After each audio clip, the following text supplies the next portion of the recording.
बिस्मिल्लाहिर्रहमानिर्रहीम। अस्सलाम वालेकुम। नाइन्थ क्लास आर्ट्स की जनरल मैथ और यूनिट नंबर आपका 4 और एक्सरसाइज हमने 4.2 प्रीवियस लेक्चर में स्टार्ट की थी और अब हम उसी एक्सरसाइज को आगे कंटिन्यू करेंगे। क्वेश्चन नंबर 1 से लेके 7 तक किए थे जिसमें आपके पास सिंपल प्रॉफिट था। दैट मीन्स कि आपके पास प्रिंसिपल टाइम और रेट होने की वजह मालूम हो तो आप प्रॉफिट मालूम कर सकते थे और प्रॉफिट मालूम करने के बाद आप अगर प्रॉफिट और प्रिंसिपल को जमा कर लें तो आपका अमाउंट होता था। और ये प्रॉफिट वो वाला है कि आप अपने कहीं पे भी बैंक में या किसी कंपनी में या किसी भी स्कीम में अपनी इन्वेस्टमेंट करें तो वो प्रिंसिपल है, टाइम उसका जो आपका फिक्स किया जाता है और रेट जो वो उन्होंने गिवन होता है। आज क्वेश्चन नंबर नेक्स्ट क्वेश्चन करेंगे क्वेश्चन नंबर 8 से। और क्वेश्चन नंबर 8 की स्टेटमेंट में क्या है, क्वेश्चन नंबर 8, 9, 10 ये है कि कभी कभी ये होता है कि हम जब अपनी स्कीम या इन्वेस्टमेंट करते हैं तो रेट कुछ और होता है और कुछ अर्से के बाद वो रेट चेंज हो जाता है। तो रेट के चेंज होने की वजह से हम लोगों की इन्वेस्टमेंट में या प्रॉफिट में क्या फ़र्क आता है, ये क्वेश्चन नंबर 8, 9, 10 उस तरह की है और उसे अभी पढ़ते हैं और देख लेते हैं ताकि आपको क्लियर हो जाए।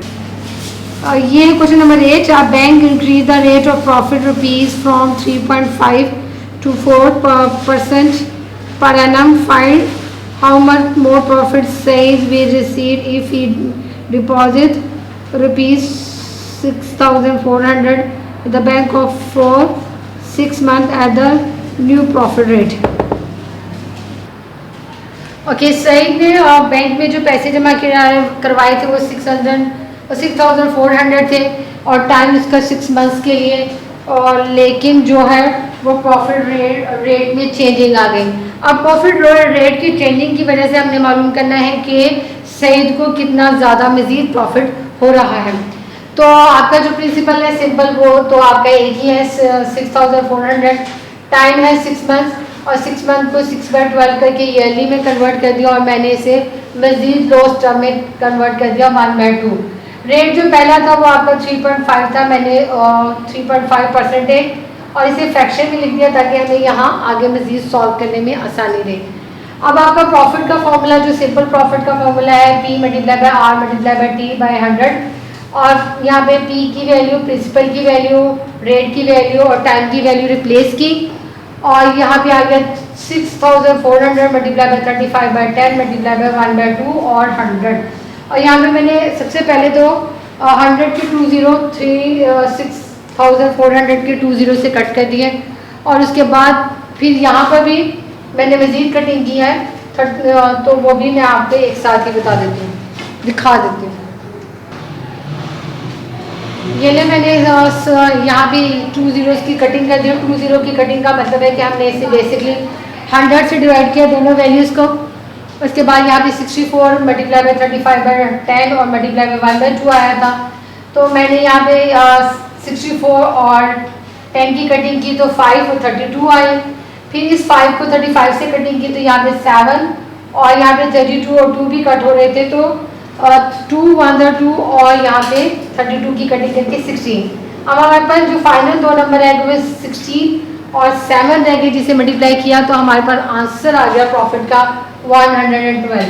ठीक है, हमारे पास क्योंकि रेट में चेंजिंग आई थी तो रेट के मैंने उसे रेट नंबर 2 कह दिया कि 4% इंक्रीज हुआ तो उसका प्रॉफिट भी देख लेते हैं। अगर 4% है तो उसके हिसाब से आपका प्रिंसिपल और टाइम वही है 6,400 ×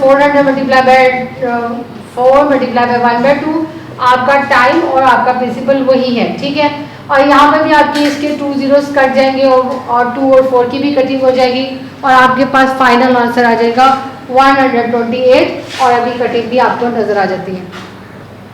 यहाँ पे मैंने नज़र आया होगा कि 100 से कटिंग कर दी तो यहाँ पे 64 फिर 4 और 2 की भी कटिंग हुई तो 64 और 2 रह गए थे और जिन्हें मल्टीप्लाई किया तो 128। अब 128 आपका प्रॉफिट यानी 4 के हिसाब से आपका प्रॉफिट बढ़ गया और जबकि 3.5 के हिसाब से आपका ये प्रॉफिट था। हमने डिफरेंस इन प्रॉफिट फाइंड किया तो जो कि बड़ी वैल्यू में से छोटी वैल्यूज को माइनस किया तो आपके पास 60 रुपीज़ यानी प्रॉफिट के रेट के चेंज होने की वजह से आपका को 60 रुपीज़ मोर प्रॉफिट हुआ। ठीक है, इधर क्लियर। तो ये है आपके रेट की चेंजिंग की वजह से आपके प्रॉफिट में चेंजिंग कैसे होती है होगा, और अगर रेट कम हो जाए तो प्रॉफिट मार्जिन भी कम हो जाएगा। ठीक है, नेक्स्ट क्वेश्चन नंबर 9 पढ़ते हैं। क्वेश्चन नंबर 9 है Mrs Jamshed invest 4,000 rupees in XYZ Bank Limited, which pays simple profit at the rate of 4.71% per annum to its investor. After 2 years, the rate was increased by 8% per annum. What find the amount she had at the end of 7 years? That means कि जब Mrs Jamshed ने जब investment की तो rate ये था और 2 साल के बाद रेट चेंज हो गया और उनकी जो टोटल इन्वेस्टमेंट है वो 7 इयर्स की है। तो आपका प्रिंसिपल तो वही है आपका 4,000 रुपीज़, तो उसे मैंने ऐसे लिख दिया। रेट जो आपका पहला था वो 7/1/4 था, ये मिक्स नंबर है, मैंने इसे इम्प्रॉपर फ्रैक्शन में कर दिया। 7 को 4 से मल्टीप्लाई किया 28, 1 प्लस किया तो 29/4 फ्रैक्शन में ले गई। और ये यार आपको स्टेटमेंट में था कि 2 साल तक आपका ये वाला रेट चला, तो टाइम आपका 2 इयर्स है, तो 2 इयर्स को हम यूज़ करेंगे प्रॉफिट। अब आपका जो रेट और टाइम वो वाला यूज़ होगा जिसने ये वाला रेट और टाइम 2 इयर्स था। प्रॉफिट प्रिंसिपल आपका वही है 4,000 मल्टीप्लाई बाय 29/4 मल्टीप्लाई बाय 2 और 100, और इनकी जो कटिंग होती है वो भी दिखा देती हूँ। पहले देख लीजिए 400 मल्टीप्लाई बाय 29/4 लिखा हुआ है, मल्टीप्लाई बाय 2 लिखा हुआ है और डिवाइडेड बाय 100। मैंने 4,000 के 20 और 100 के 20 से कट कर दिया। फिर उसके बाद ये आपका जो 4 है ये भी जो नॉमिनेटर में था 4 को 40 से कटिंग की तो आपका 10 आ गया। अब आपके पास वैल्यूज जो रह गई मल्टीप्लाई करने वाली वो 10 मल्टीप्लाई बाय 29 मल्टीप्लाई बाय 2 और फाइनल जो आपके पास आंसर आएगा प्रॉफिट वो 580 रुपीज़ आएगा। लेकिन 2 साल के बाद जो रेट था वो 8 हो गया और आप जो टोटल जो मिसेस जमशेद ने इन्वेस्टमेंट की थी वो 7 इयर्स की थी। तो अगर आप 7 इयर्स में से 2 इयर्स माइनस कर दें तो आपके पास जो रिमेनिंग आपके पास ईयर्स रहते हैं वो 5 इयर्स रहते हैं। अब ये जो रेट है 8% वो इन 5 इयर्स के ऊपर अप्लाई होगा। ठीक, तो आपका रेट चेंज हो गया, आपका टाइम चेंज हो गया, तो फॉर्मूला मगर वही है और प्रिंसिपल भी वही है। तो आपने प्रॉफिट लिखा 4,000 मल्टीप्लाई बाय 8 मल्टीप्लाई बाय 5 और 100, और यहाँ पे सिंपली 4,000 के 20 100 से कट होंगे और बाकी वैल्यूज आपस में मल्टीप्लाई होंगी। ये अब आपको नज़र भी आ रहा होगा कि 2 zeros कट गए और 40 मल्टीप्लाई बाय 8 मल्टीप्लाई बाय 5 को मल्टीप्लाई करेंगे तो आपके पास 1,600 प्रॉफिट आया। अब आपके पास 2 प्रॉफिट आए, ये 2 इयर्स का प्रॉफिट और ये आपका 5 इयर्स का प्रॉफिट, और इसका ये रेट था 7/1/4 था और इसका रेट 8 था। अब इन दोनों को टोटल हमने प्रॉफिट प्लस करने लगे कि हमारा टोटल प्रॉफिट कितना हुआ, प्रॉफिट 1 प्लस प्रॉफिट 2, तो दोनों प्रॉफिट जो थे 580 प्लस 1,600 को प्लस किया तो टोटल जो प्रॉफिट है वो 2,180 है। लेकिन उन्होंने कहा था कि मिसेस जमशेद को 7 साल के बाद अमाउंट क्या हासिल हुई, तो अमाउंट आपको याद होगा, अमाउंट में आपने प्रिंसिपल में अपने प्रॉफिट को ऐड कर दीजिएगा। प्रिंसिपल आपका वही था जो सिंगल वैल्यू थी 4,000, उसमें आपने प्रॉफिट को जो प्लस करने के बाद आया था उसे प्लस किया 4,000 प्लस 2,180 और टोटल आपके पास जो अमाउंट आएगी वो 6,180 आया। नेक्स्ट है question number 10।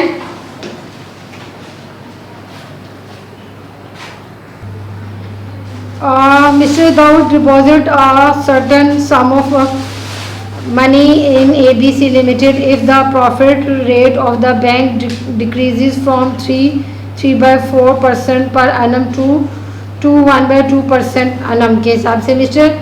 Daud profit will decrease by ₹50 in a year. Find the sum of money. That means कि आपके पास प्रिंसिपल गिवन नहीं है, 2 रेट दिए हुए हैं जिनमें उनका डिफरेंस रेट में आप फाइंड करना और जो डिफरेंस का आंसर आएगा इन प्रॉफिट वो आंसर दिया है। ये 50 रुपीज़ प्रॉफिट नहीं है, ये डिफरेंस और प्रॉफिट में का जो आंसर आना है ये वो दिया है।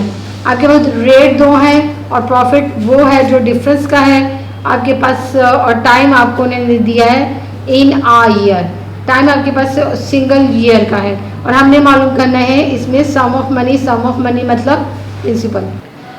ओके, हमारे पास रेट दिए थे उन्होंने दो। रेट 1 मैंने यहाँ पे मेंशन किया है 3/4 और मैंने इसे मिक्स नंबर को फ्रैक्शन में ले गई। 3 4 12 और 12 में 3 प्लस किया तो 15, ये इम्प्रॉपर फ्रैक्शन हो गई।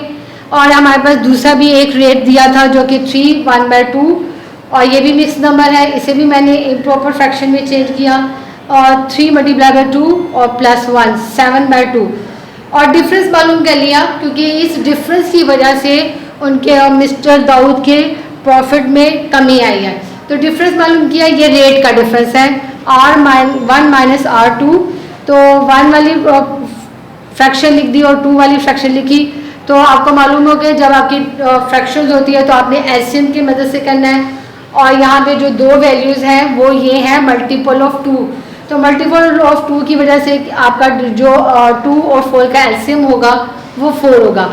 तो 4 यहाँ पर आपके एलसीएम ले लिया, तो क्योंकि इसका डिनोमिनेटर 4 और तो न्यूमिनेटर 15 एज इट इज़ आया, लेकिन इसका डिनोमिनेटर 2 है तो 2 को 4 से मल्टीप्लाई करेंगे, दैट मीन्स कि 2 2 are 4। तो वही 2 आपने 7 से भी मल्टीप्लाई करना है, तो यहाँ पर आ जाएगा 14। 15 में से 14 माइनस किया तो आपका 1/4। दैट मीन्स कि जो डिफरेंस आया है रेट में वो 1/4% के हिसाब से है। ये मैंने लिखा है डिफरेंस इन प्रॉफिट, यानी प्रॉफिट इन रुपीज़ में जो डिफरेंस है वो है ₹50।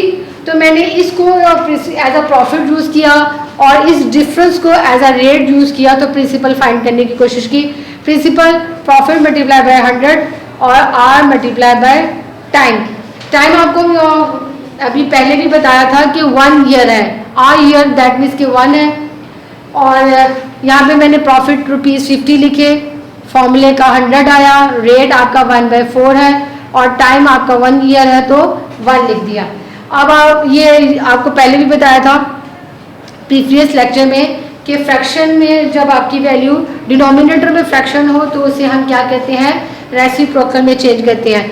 तो जब रेसिप्रोकल में चेंज करने के बाद मल्टीप्लाई बाय रेसिप्रोकल में जब चेंज करते हैं तो ये 4 आपका न्यूमिनेटर में आ जाएगा। तो 50 मल्टीप्लाई बाय 100 मल्टीप्लाई बाय 4, ये तीनों की तीनों वैल्यूज मल्टीप्लाई हो जाएंगी और जो मल्टीप्लाई होंगी तो आपके पास जो सम ऑफ मनी जिसे हमने प्रिंसिपल कहते हैं वो 20,000 आंसर है। आप यहाँ पे सम ऑफ मनी भी लिख सकते हैं, प्रिंसिपल भी लिख सकते हैं, ठीक है। और आपको यहाँ पर एक नया टॉपिक नज़र आ रहा होगा, कंपाउंड प्रॉफिट। आपको जब मैं स्टेटमेंट पढ़ भी रही थी, कुछ स्टेटमेंट में उन्होंने प्रॉफिट के साथ लिखा भी हुआ था सिंपल प्रॉफिट और किसी के साथ नहीं भी लिखा हुआ था। लेकिन अब आपके पास आ जाएगा कंपाउंड प्रॉफिट। कंपाउंड प्रॉफिट वो प्रॉफिट होता है कि जिसमें आपकी फाइनल अमाउंट में से प्रिंसिपल को माइनस करते हैं। दैट मीन्स कि अमाउंट में से प्रिंसिपल माइनस किया जाता है। आप अमाउंट आपको मालूम है कि अमाउंट वो वैल्यू होती है जिसमें प्रिंसिपल और प्रॉफिट ऐड होता है, और हम इसे फाइनल अमाउंट इसलिए कह रहे हैं कि हम इस फाइनल अमाउंट को फॉर्मूले की मदद से डायरेक्ट वो वाली वैल्यू फाइंड कर सकेंगे कि जिसमें आपका प्रिंसिपल और प्रॉफिट ऐड करते जा रहे हैं, ठीक है। और फिर वो वाली अमाउंट फाइंड करने के बाद हम उसे प्रिंसिपल में से माइनस करेंगे तो जो आंसर आएगा उसे बोला जाएगा प्रॉफिट कंपाउंड वाला, ठीक है। Is it clear? सिंपल फॉर्मूले में आपका प्रिंसिपल, रेट और टाइम में मल्टीप्लाई होना है और कंपाउंड वाले में आपने फाइनल अमाउंट में से, ये जो फॉर्मूला लिखा हुआ है फाइनल अमाउंट में से प्रिंसिपल माइनस करेंगे। तो ये भी प्रॉफिट ही है, लेकिन इसे कंपाउंड का वर्ड इसलिए दिया गया है ताकि आपको क्लियर हो जाए कि आपने यहाँ पे कौन सा फॉर्मूला यूज़ करना है। फाइनल अमाउंट का क्या फॉर्मूला है कि आपने प्रिंसिपल को मल्टीप्लाई करना है 1 + R/100। R यहाँ पे रेट है और ये वाली जो ब्रैकेट है इसकी जो पावर होगी वो आपकी टाइम होगी, यानी जो भी टाइम दिया जाएगा 2 3 4 जो भी टाइम होगा वो यहाँ पर पावर में यूज़ होंगे। और आपका यह फॉर्मूला यानी यही फॉर्मूले को यहाँ पे 1 होल नंबर है और यहाँ पे फ्रैक्शन है, इसे सॉल्व करने के बाद उन्होंने लिखा यहाँ पे कह दिया कि अगर आप होल नंबर जो होता है किसी फ्रैक्शन के साथ प्लस करते हैं तो उसका डिनोमिनेटर उससे मल्टीप्लाई होता है। तो आप ये फॉर्मूला भी यही चीज़ है और ये उसकी थोड़ी एडवांस फॉर्म कर दी कि आप 100 को इससे 1 से मल्टीप्लाई करके 100 + R/100 कर दिया।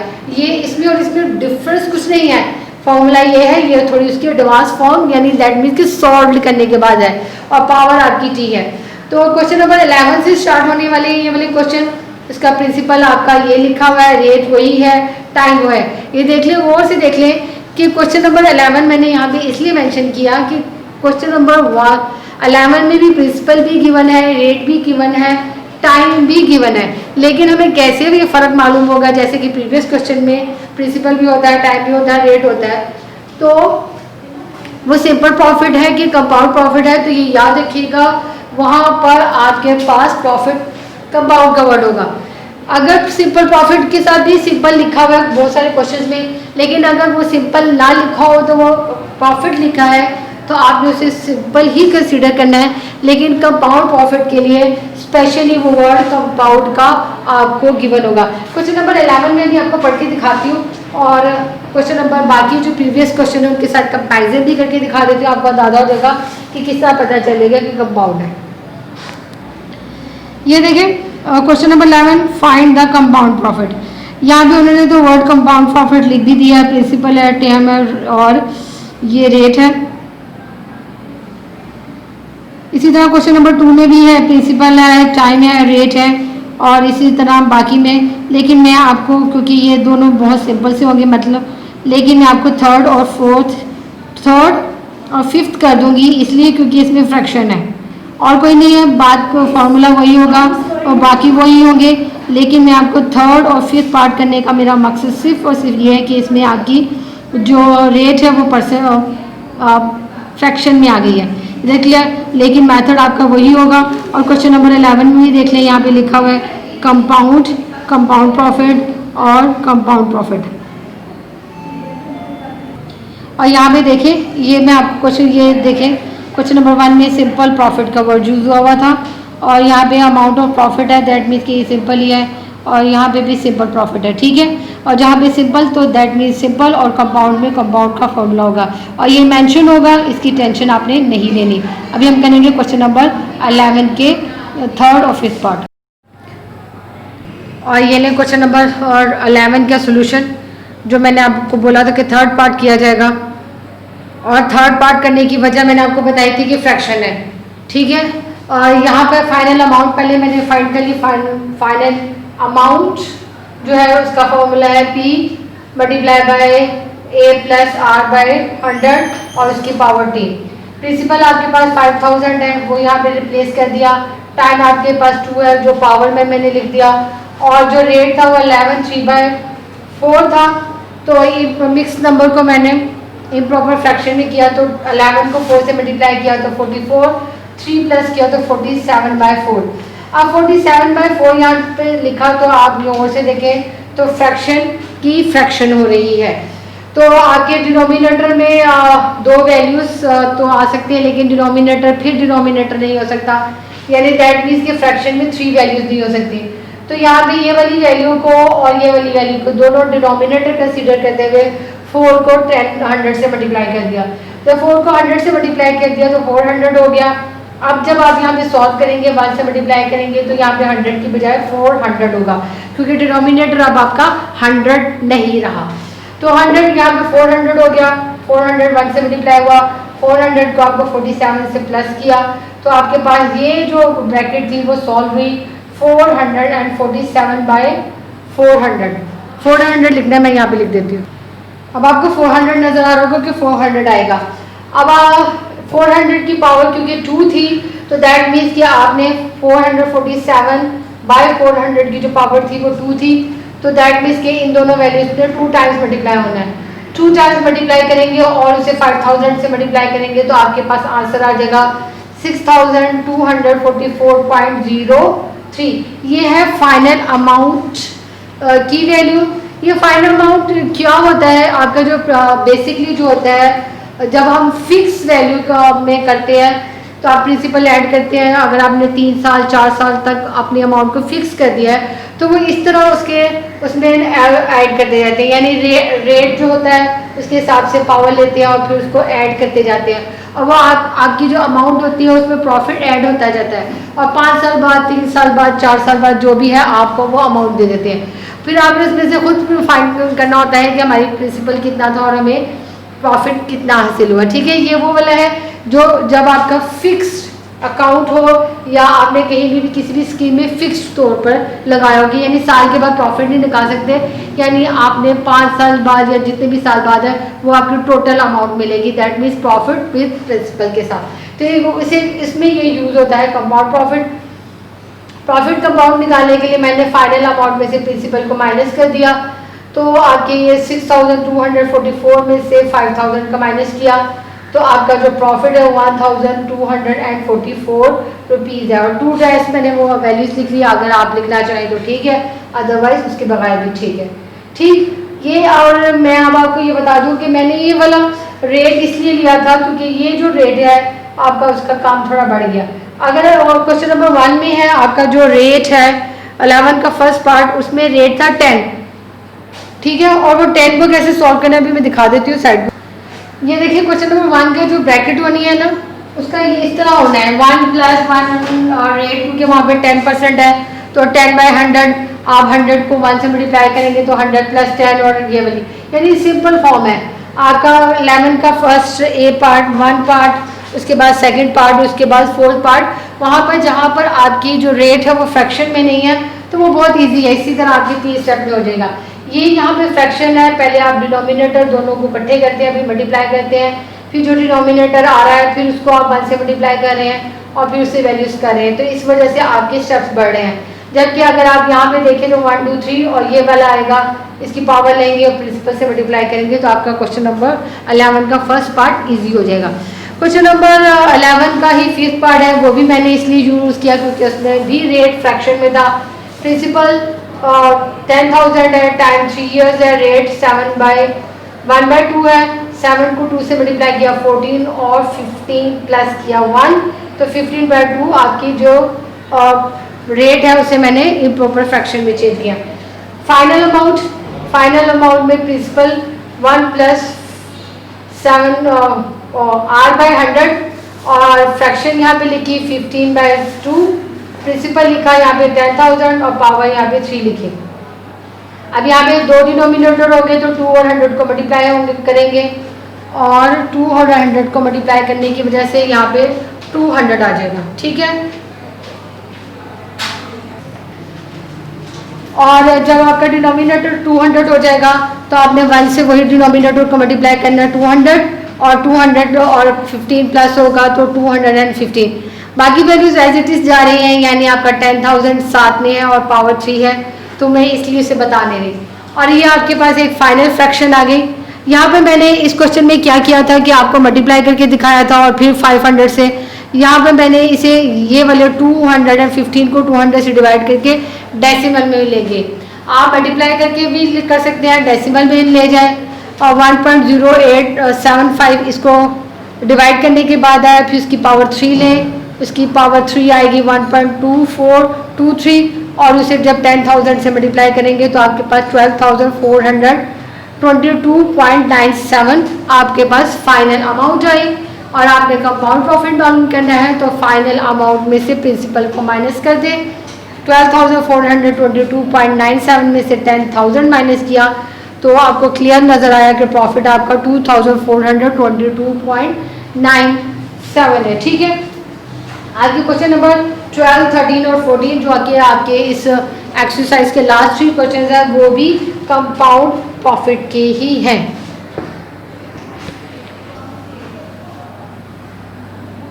क्वेश्चन नंबर 12, रिसीव इन्वेस्ट ₹5,000 और रेट है 5/4 रेट है। कंपाउंड प्रॉफिट के फॉर्मूला यूज़ करेंगे, लेकिन आपका क्वेश्चन में उन्होंने find the amount at the end of 3 years आपका टाइम दिया है, लेकिन इस क्वेश्चन नंबर 12 में उन्होंने आपसे प्रॉफिट नहीं पूछा, फाइनल अमाउंट पूछी है, तो हम सिर्फ फाइनल अमाउंट ही फाइंड करेंगे। ओके, ये आपके प्रिंसिपल है 5,000 रुपीज़ और टाइम 3 ईयर्स मेंशन किया हुआ था और रेट 5/1/4 और जिसे मैंने यहाँ पर फ्रैक्शन में चेंज कर दिया, यानी 5 और 4 मल्टीप्लाई हुआ 20 और 1 प्लस करके 21/4। फाइनल अमाउंट सिर्फ मालूम करना है तो फाइनल अमाउंट का फॉर्मूला लिख दिया, प्रिंसिपल प्लस 4/R/100 और पावर t। इसकी वैल्यूज रिप्लेस की, प्रिंसिपल 5,000, रेट आपका 11, 21/4 और पावर जो आपकी 3 है। डिनोमिनेटर में दो वैल्यूज़ आ गई, 4 को 100 से मल्टीप्लाई किया 400 और 400 ने 1 से मल्टीप्लाई हुआ तो 400 प्लस 21 और जो कि 421 आंसर आया।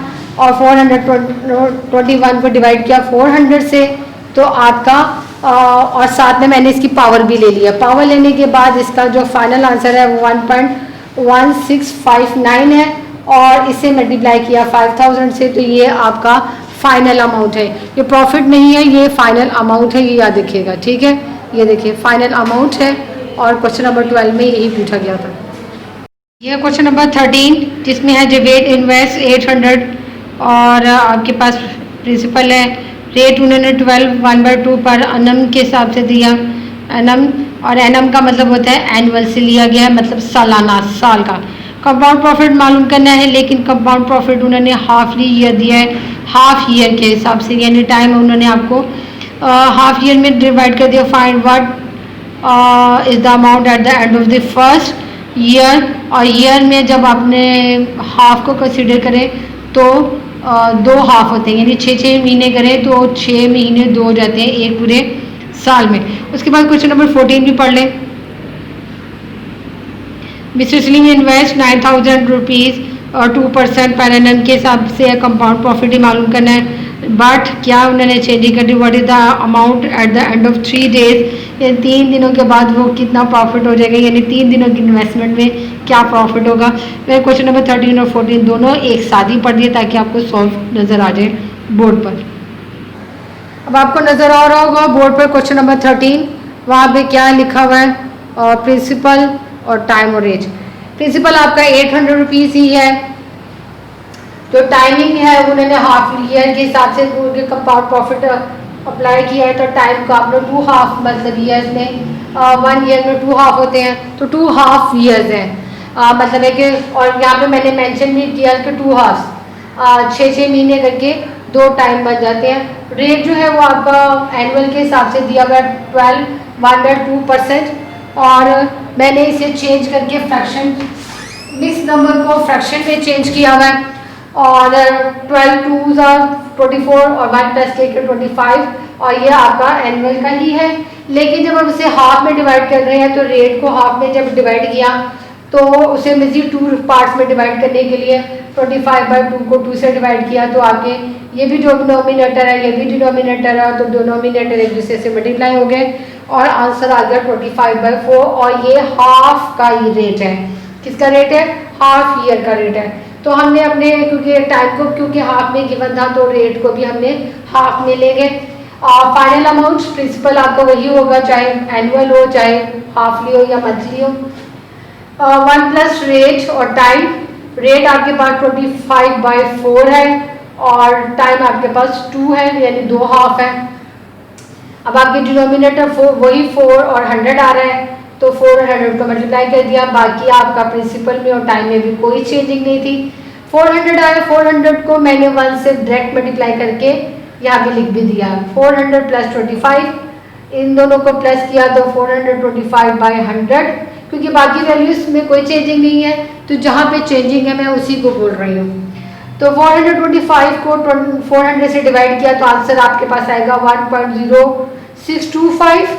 फिर इसका जब स्केयर लेंगे तो आपके पास आंसर आएगा 1.1289।